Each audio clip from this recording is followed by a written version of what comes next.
kick-ass switch, putting the K in magic. My name is Joanna DeVoe, and you are watching a video about many things. Many things. But it's all the same thing in my mind. I had promised you all a video on the 12-week year, which is something that I have been working with within the context of working with Saturn as an archetype, as a guiding idea. So I am not an astrologer. I am not a person who necessarily believes that there is some entity named Saturn that is guiding me and working with me, but in consciously, deliberately working with Saturn, something is echoing back at me, some kind of synchronicity. I started working with Saturn in the summer of 2016. So that would be last year, a little more than, I think it was early summer. So it's been a little less than a year and a half now. And I did not realize that I would keep working with Saturn for a very long time, and that Saturn would keep working with me. And I personally believe that I stumbled on the 12-week year because of calling in this energy. For those of you who know nothing about astrology, that don't care about astrology, who just clicked on this video because you're interested in the 12-week year, I'm going to try to keep this video not as unwoo-woo as I can. So you benefit from it as well. But because I really want to talk about how the 12-week year has been amazing for me as a really creative, formerly flighty person. So I will touch on astrology a little bit in saying that if bear with me here, okay, if you're not an astrology fan, but my rising sign, my ascendant is Capricorn, and Capricorn is ruled by Saturn. My north node is in Capricorn as well. So, and this Capricorn Saturn energy, it's very grounding. It's very much about discipline and structure, and those are qualities that I completely lacked in my life. I was very like, woo, up in the clouds, very flaky and flighty and airy. I'm an airy Libra. That is my sun sign. And then very deeply emotional, Scorpio is my moon sign. So typically your sun sign is your personality, how other people experience you. It's the face of your personality, what people see at face value. When they get to know you better, they get to know your moon sign. It's the deeper side of you, the more soulful part of you.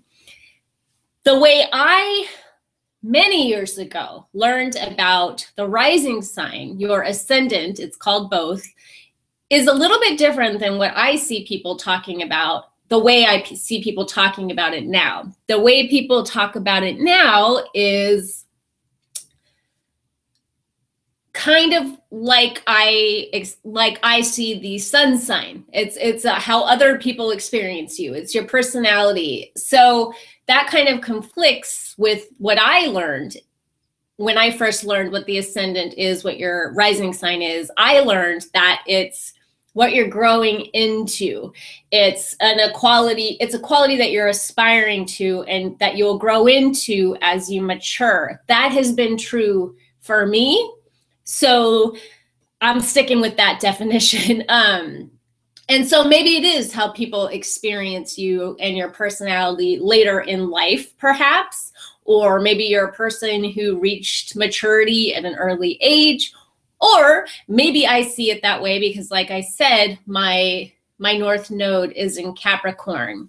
And not to get too complicated here, but in astrology, the north and south node it's like your dharma and your karma. Your south node is the past. It's what you came into this life having already mastered, had a handle on, really, really spent a lot of time developing. And your north node is what you need to grow into and become, the qualities you need to develop to reach your full potential. So you are it's not that you're leaving behind your South Node qualities, but you've got that.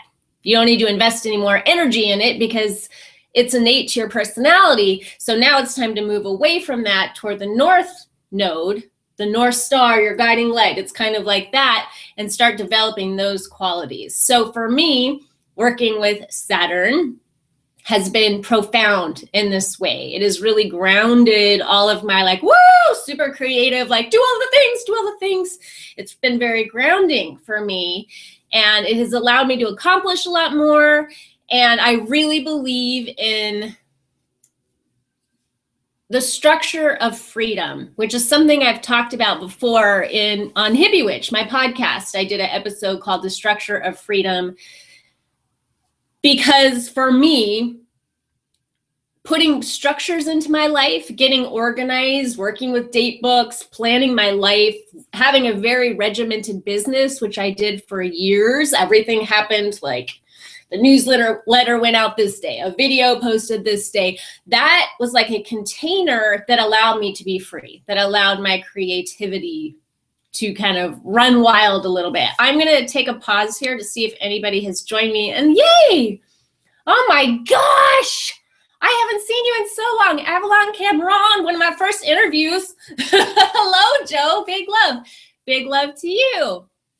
Wow, 2 live events with Joe in one day. Yes, I did a live podcast for my Patreons today, and I'm just on a roll, so I figured I might as well just keep it going because I owe you all this video. I said it was coming, and people have asked me about it, so that's why I was just on a roll, and I was like, capture the energy while it's there. Impressa Comlo. Oh, I don't think I've met you yet before. Hello.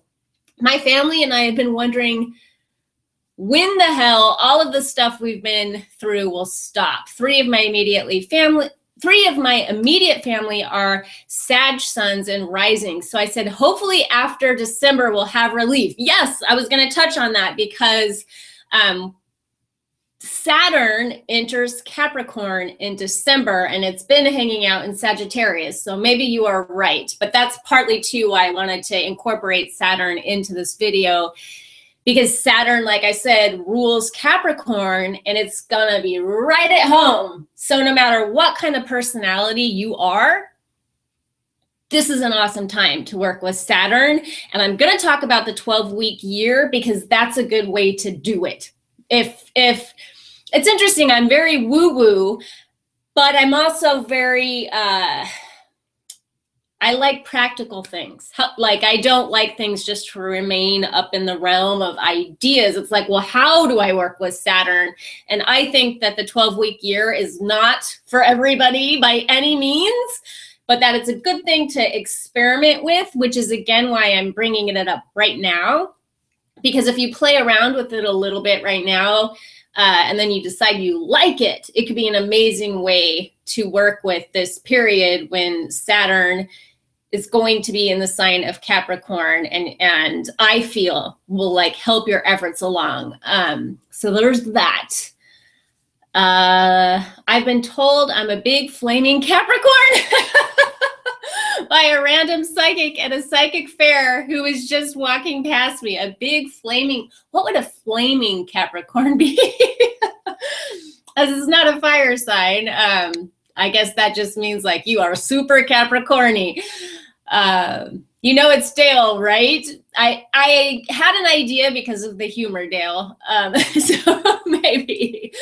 Oh, you're woo-woo, but very logical. Me too. I am an INTP. If you're familiar with Myers-Briggs, I know what it is, but I forget what all the things stand for. So all my witchy magic energy gets a good dose of practicality. Yes, practical magic. I'm very much into this. Capricorny. Yes. All right, I have to stop looking at you guys or this is going to go really off the rails, but I'll pop back over here and we can talk more. I'm glad you're here. This is so fun. I lied. I completely lied in the beginning when I said I'll try to keep this very grounded for those of you who are just interested in the 12-week year and don't know anything about woo-woo stuff, because I'm going to show you a tarot card now. So I'm a liar. You can shut this video off right now if you're like, what is this woman talking about? Yeah. You might not know. You're looking at the channel of someone who calls herself a witch. So we might talk about astrology and tarot in addition to the 12-week year, which was not at all the author's intention when they wrote that book, I'm sure. But this is the card that I pulled this morning from the Tarot Apocalypsis. Tarot has an amazing sense of humor, I have found. Once you have a deck that you work with and that you get a good vibe with, I have found that it plays with you sometimes. And I knew I was wanting to talk about Saturn and make this video at some point. I had it on my little to-do list to do in the next couple of days, and I pulled the devil. And if you don't know, Saturn is often called Satan.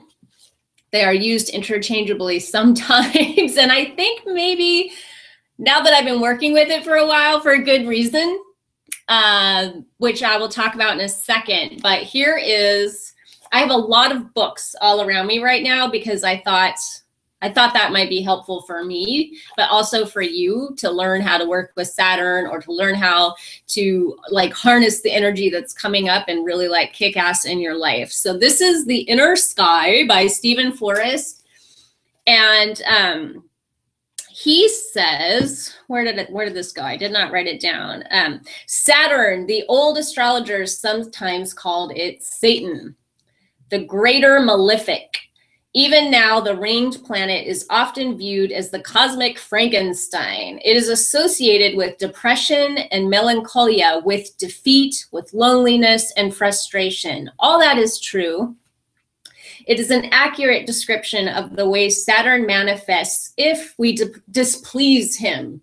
But that is not his purpose. No planet is there just to hurt us. Saturn teaches one virtue above all others, self-discipline. That is the key to understanding the symbol. Oh, there's something else here too. Like Mars, the other so-called malefic, Saturn seeks to focus the will. Focus the will, and which makes so much sense. For like, I use a certain formula of magic where like thought leads to emotion and emotion leads to will and will leads to be silent, and focusing your will is very different than just like, whoo, going on willpower and being all fire. And self-discipline is the way to do that, to actually like go in a direction forward instead of, you know, like I was saying, being a super creative person.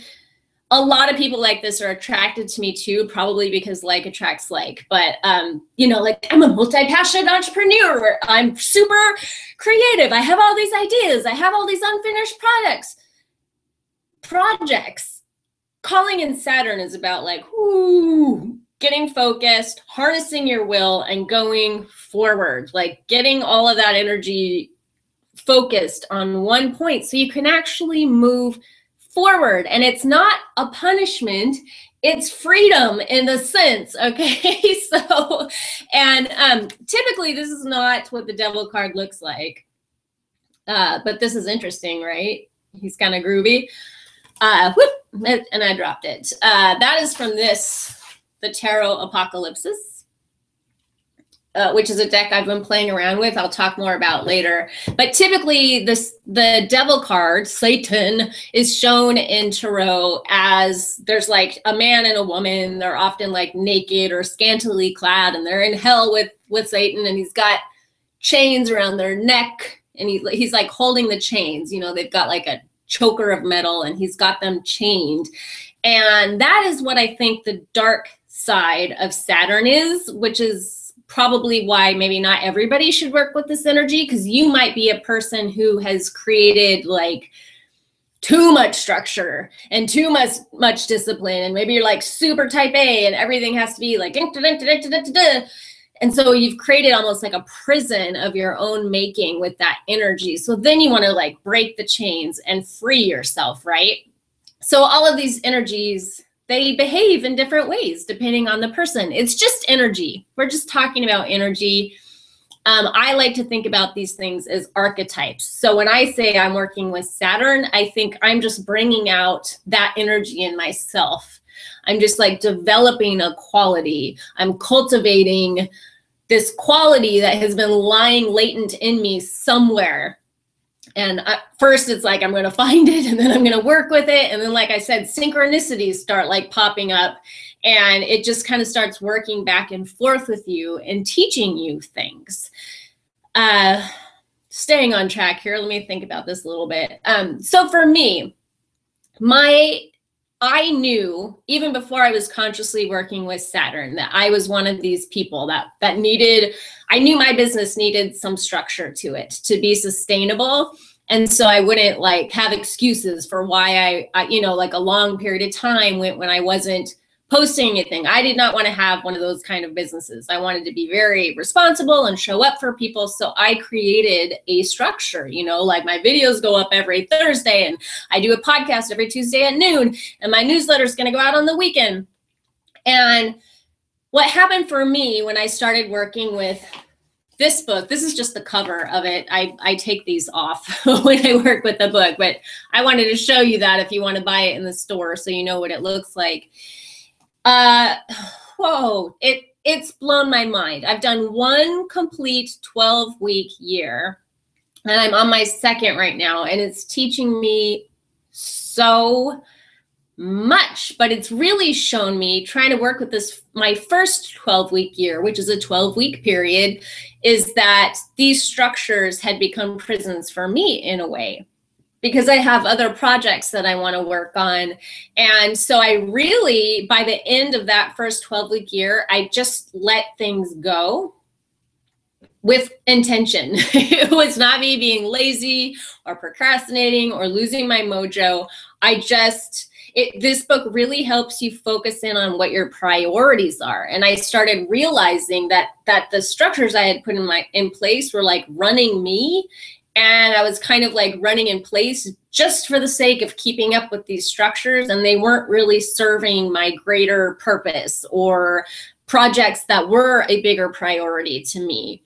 So I kind of just exploded my structures. I'm still doing the podcast Tuesdays at noon.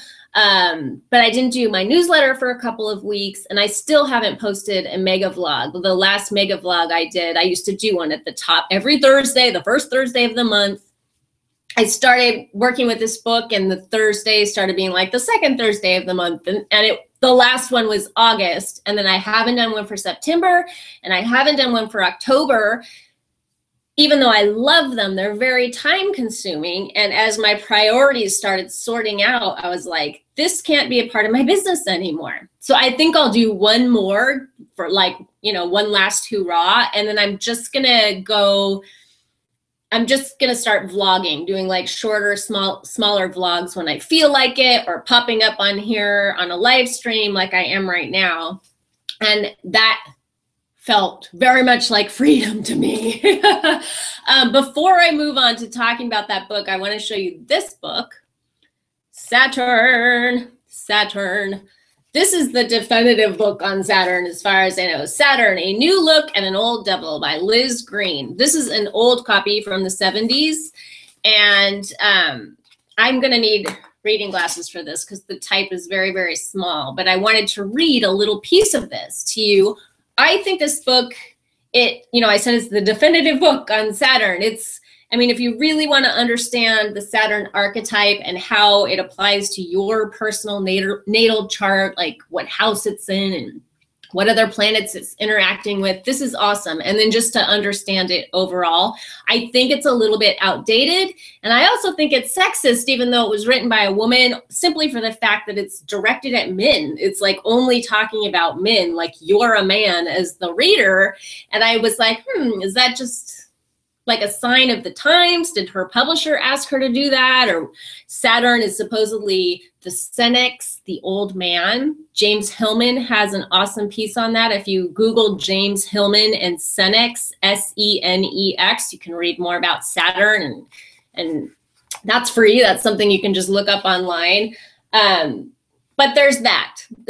So this book, I think maybe we've evolved a little bit since then. Stephen Forrest, his brand of astrology is evolutionary astrology. So, you know, it's like any art. It's constantly evolving and growing as we go along, but this is a great basic. And I wanted to read something to you that really ties in with my idea of the structures of freedom, how sometimes discipline, structure, things that Saturn are known for can actually set you free. Like at first you might resist it because it seems like the opposite of freedom. But in the end, those containers, like once you have habits in place, conscious habits and structures in place, once you had time for it to develop into a real habit, it frees up that part of your brain that decides what you're going to do. It frees up the part of your brain that's like overwhelmed and I don't feel like it and all that. Like, it's just like, oh, I do this every Tuesday at noon. I'm going to show up. And then it allows for your creativity really to come forward. You get this sense of freedom. So I'm going to read a little bit to you from this book. Here we go. Saturn symbolizes a psychic process as well as a quality or kind of experience. He is not merely a representative of pain, restriction, and discipline. He is also a symbol of the psychic process, natural to all human beings, by which an individual may utilize the experiences of pain, restriction, and discipline as a means for greater consciousness and fulfillment. Let's stop there because that goes on and on and on. The frustrating experiences which are connected with Saturn are obviously necessary as they are educational in a practical way as well as a psychological sense. Human beings do not earn free will, except through self-discovery, and they do not attempt self-discovery until things become so painful that they have no other choice. It is not enjoyment of pain which Saturn fosters, but rather the exhilaration of psychological freedom. I think that's so cool. And isn't that so true? Those of us often that step on to the path of the spiritual seeker or healing, you know, it's because we find ourselves in what is commonly called like the dark night of the soul. We're in a lot of pain and we're looking for answers. We're looking for healing. We're looking for relief. And oddly enough, sometimes working with Saturn can do that for you. So I am going to explain the 12-week year here very quickly in brief. I recommend just picking up the book if you want to do it, but I will talk a little bit more about it, but let me see what else is going on here. Oh, wow, a lot of conversation. I don't know if I can keep up with all of this. Yeah, I can't keep up with you people. Wow. I'm going to love reading this when it's over. Okay, Capricorns are very practical. Even when they go nuts, it's logical. Yes, Dale, that's a good way to put it. Oh, thank you. It's nice to finally meet you too. Thank you for listening to the podcast. Hello, Mary. Mary, so I bought the winter transition module, committed to shadow work and not realizing it was the new moon, and then pulled the moon card in my tarot deck the next morning because of course I did. Of course you did. That's what I'm saying. It's so crazy, right? And I am not an astrologer, as I mentioned at the top of this, but I enjoy astrology. And what I like to do, I just kind of let whatever grabs me. It just grabs me. And right now we have two awesome transits. We have Scorpio, or Jupiter, excuse me, just entered the sign of Scorpio. And since Jupiter is an amplifier, a magnifier of whatever it touches, we have this opportunity for more than a year, a little more than a year, to really, really like do the shadow work and work on all things related to Scorpio, sex, death, rebirth, the shadow, all of that stuff that witchy people love so much. And it was just such great timing because Samhain, Halloween, the winter transition, like this is a time a lot of us like to do that work. But what makes it special and extra potent this year is that Jupiter is in Scorpio and it's going to be there for a long time afterward, all the way till November 2018. So it gives us this opportunity to like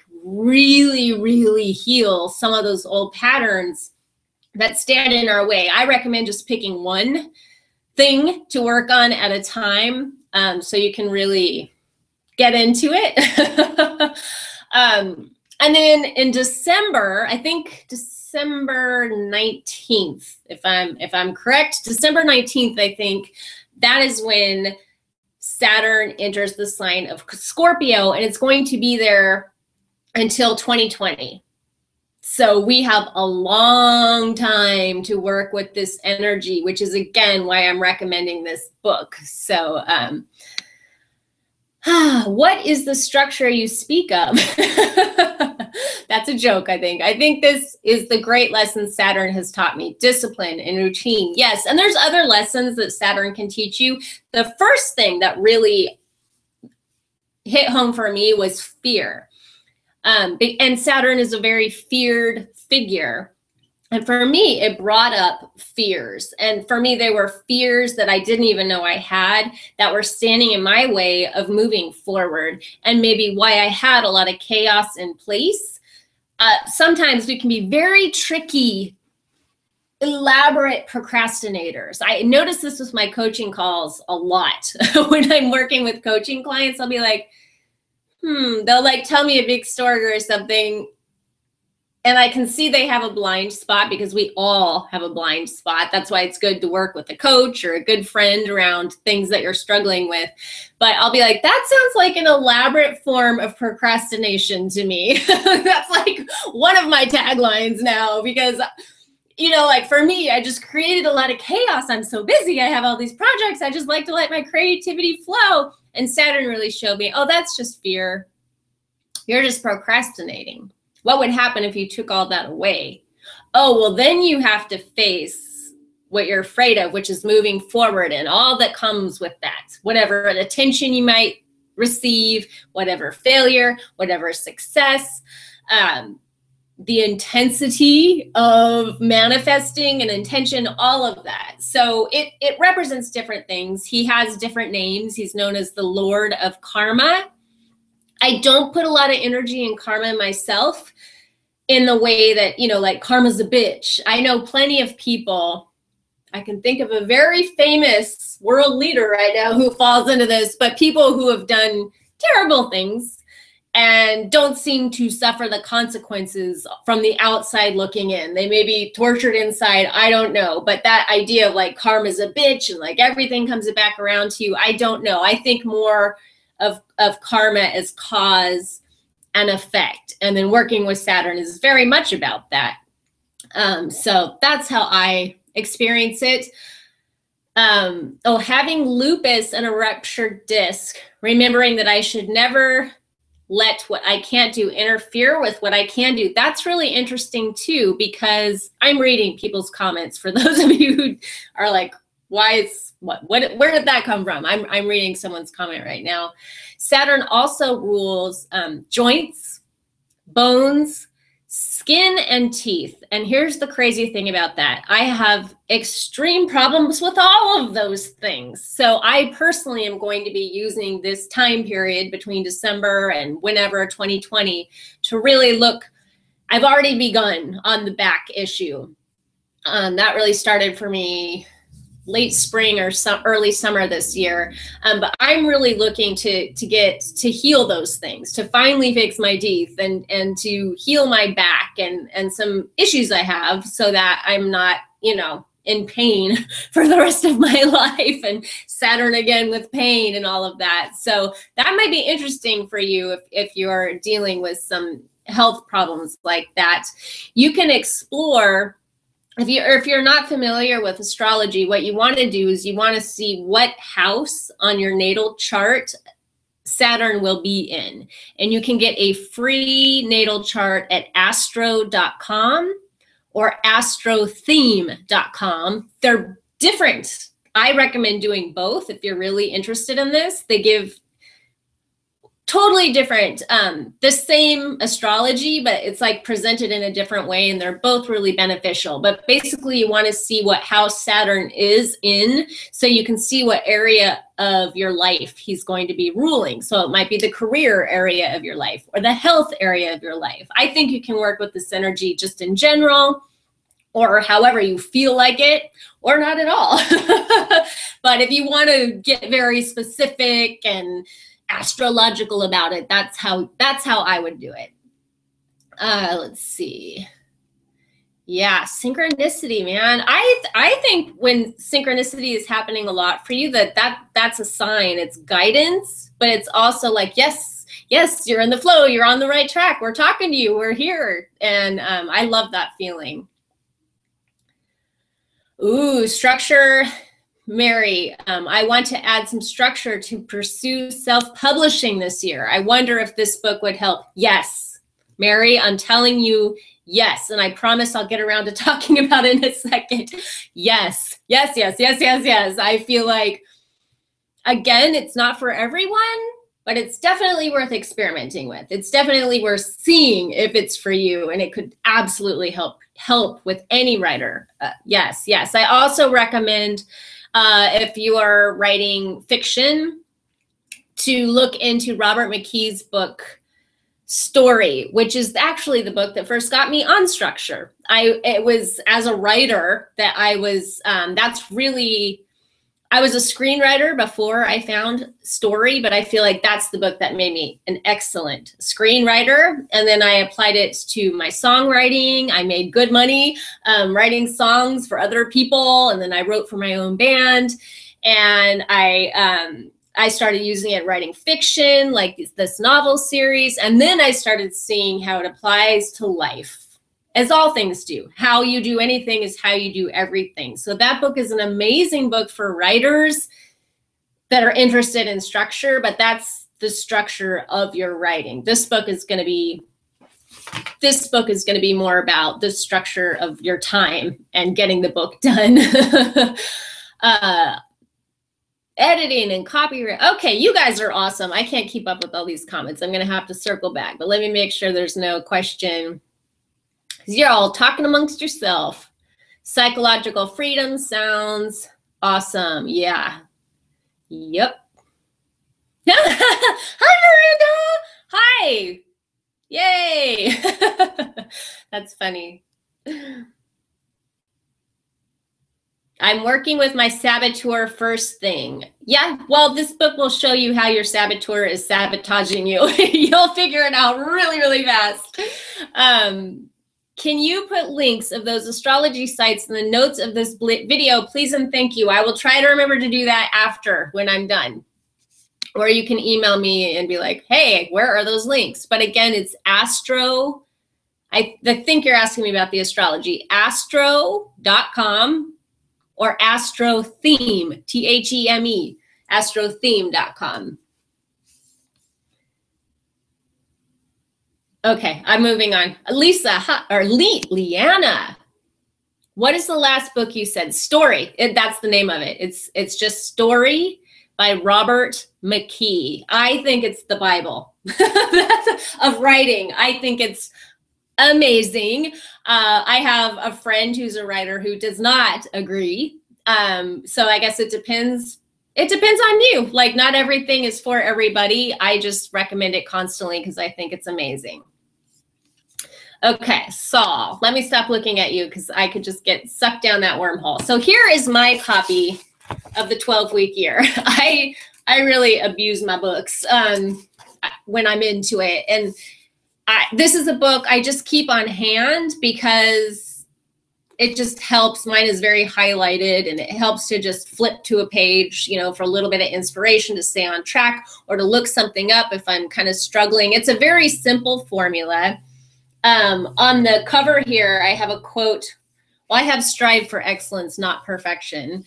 But I have a quote by Bob Proctor that I think is really powerful that I wanted to share with you too. It's, your results tell the truth. Your bank account tells the truth. The health of your body tells the truth. And I put that there because it's very much aligned with this. So this book is very much going to tell us, here I wrote down, measurement drives execution. So you're measuring what you're doing with this book, and it will tell the truth on you. That's why it's such an amazing like learning curve, because you're like, whoa, holy crap, I would say if you do this, your first 12-week year, I would say just see it as a learning process, because it takes time. You know, I remember being not even halfway through it and thinking like, I can't wait to do my second 12-week year because this one has been a disaster. but I saw the power of it. So basically how this works is his idea, there's two authors, Brian P. Moran and Michael Lennington. They're saying that people make their New Year resolutions, right? And their goals for the year, and that a whole year is too long to sustain those goals. It's too much time, and that has a lot to do with why people aren't very successful. And it's very like unfocused, you know, people just kind of make like these lists of things they want to do that year. Whereas the 12-week year, it's a 12-week period, and every week is a month, figuratively speaking, right? Every week is a month. And so the theory is that you get so much more accomplished, you're so much more focused, and you're moving forward because each and every single day counts. What I have found too is the fewer goals you have, the more effective this is. They recommend no more than 3. 3 or 4, I think, is what they recommend, but less than that is even better. One powerful goal would be amazing. So you make a goal, what that goal is, what you're going to accomplish, and then you measure. So at the start of every week, you write down what are called lead indications. And then at the end of the week, you grade your performance, basically. And it sounds so unsexy and so unfun. What might make it fun for you, which has made it fun for me, is Benebell Wynn's Metaphysical Day Planner. I love using these things together because her book is broken into many different parts. So there's a section that's quarterly. So you do quarterly goals. 12 weeks is a quarter. So you get 4 12-week years in a year. And there's a place in here to write your goals down. It's absolutely perfect that way. It's perfect. And then there's goals for each month. And then there's a daily section. So here, let me show you a blank page too, so I can show you the daily section. It's like week by week. So this would be a whole month in a 12-week year, because remember, every week is a month. So I track each day, but remember I said there are lead indicators. I will tell you what those are in a minute, but I write the lead indicators of that week in the first section here. And then at the end of the week, I write down, I grade myself, like how it went, and comments too, like why it didn't go well. And it's not about punishing yourself, and it's not about getting down on yourself. It's just about recognizing, oh, okay, like I struggle with that. So next week I need to figure out a way around that. Maybe you planned too much. That's something that I still am doing. I think I can do everything. Or maybe you start to notice, this is true of me as well, I'm a sprinter. Like today, like I did a live stream for Patreon, or a live podcast, a call-in podcast, and now I'm doing this. This morning I was like writing my butt off. I just have weeks where I'm like on fire and I just get all this stuff done. And then inexplicably, I have Like it's followed those, thankfully those stretches are longer than the couple of weeks that follows when I feel, I don't know, tired, just tired. I need to take naps and I just don't have my usual like spunk. And I know this is a pattern with me, so I don't panic and I don't freak out. I just go, oh, okay, so that's happening, because I know it's going to come back around and I'm going to have tons of energy. So it allows me to plan my week better knowing that. So I don't, on a week where it's going to be a little slumpy, plan a whole bunch of things for myself to do. I just get very focused on what my goal is and what can I do with the energy I have. This is an amazing thing to do if you're a person with health issues and you have a lot of fatigue or you have a lot of pain. If you have a limited amount of energy, it's really great to get super, super focused, because you want to make the most of your time, right? And something that happens to people that have a lot of chronic pain or energy issues or end up, you know, being in bed a lot or needing a lot of downtime is they feel bad about themselves. They have a lot of guilt. So it's great to harness the times where you have energy to get something done that makes you feel fantastic about yourself. So then when the energy goes, you can just practice self-love, and your conscience is clear. You can be like, and now I shall take a nap or a long bubble bath, or I have to go get therapy or massage or something like that. Very helpful that way. So lead indicators are action steps that you take toward your goal. So you make the goal. The overall goal is a lag indicator. So that would be, I want to lose 20 pounds. A lag indicator, it's a measurement. I have lost 20 pounds. Lead indicators are, it's the action steps that you take to get there. So I'm going to lose 20 pounds. And then the list of lead indicators are, every day this week, I am going to eat less than 1,500 calories, and I am going to do 20 minutes of exercise, something like that. Those would be lead indicators that you can measure. They need to be measurable.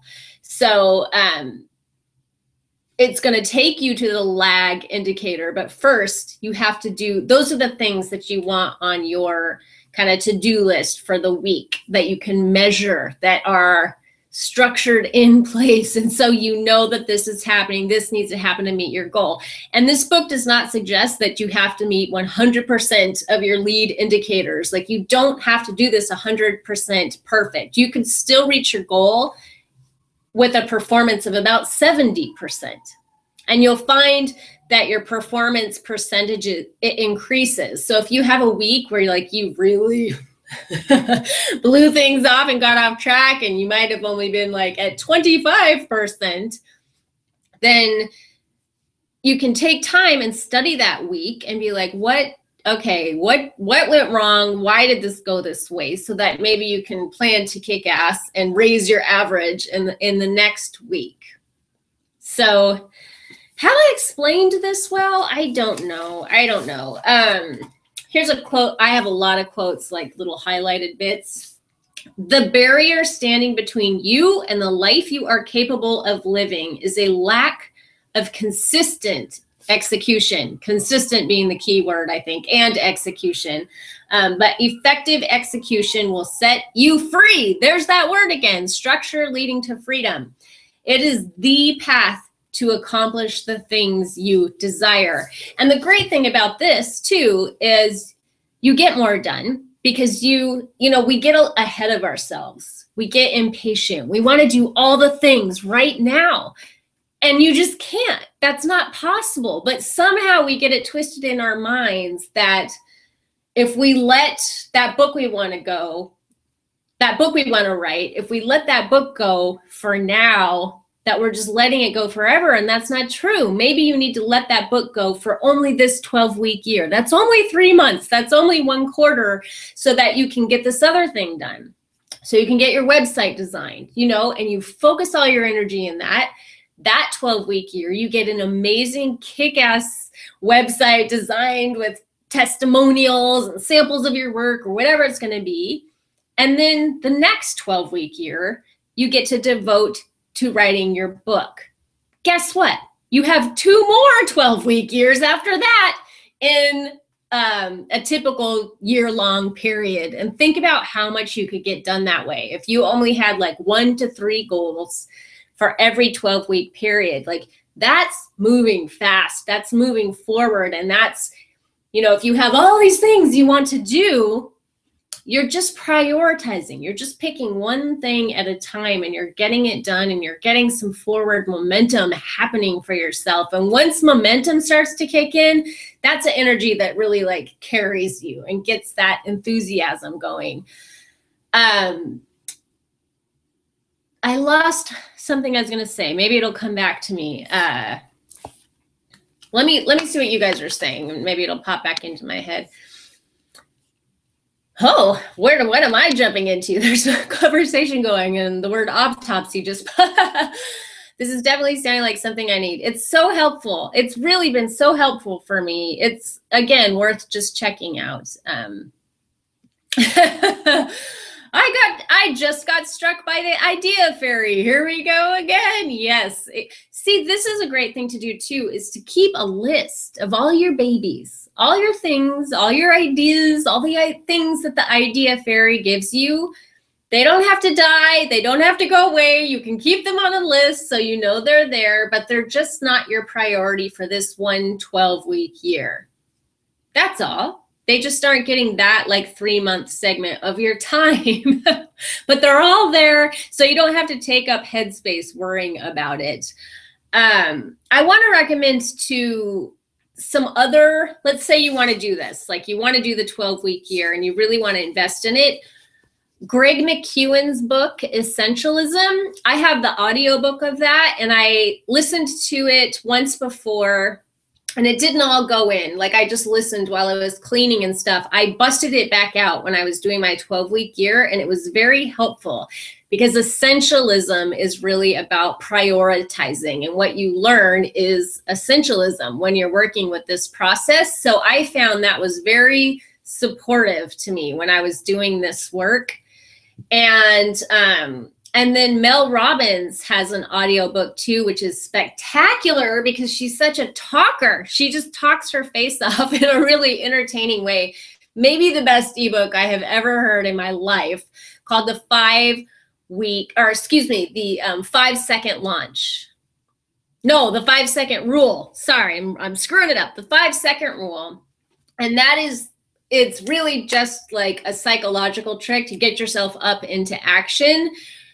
Which is not really what this is about, but they work together hand in hand because it helps you like, yes, I'm focusing on my priorities right now. I'm not going to do what I feel like or what I'm in the mood to do. I'm committed to achieving this result in 12 weeks.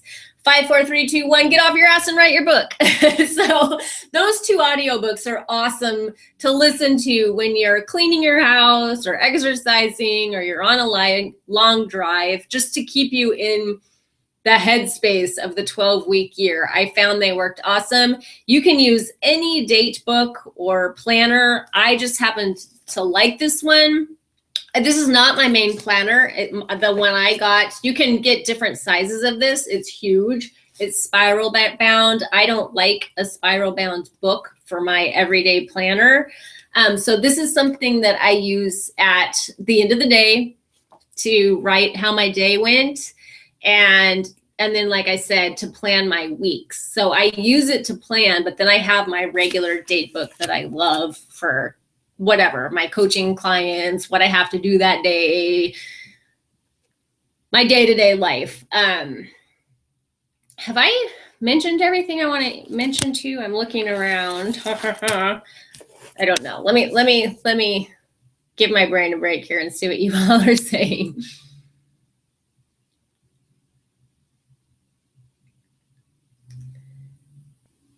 Sorry for the long pause here. I'm trying to catch up. You guys are talking to yourself and I'm like, what are we talking about here?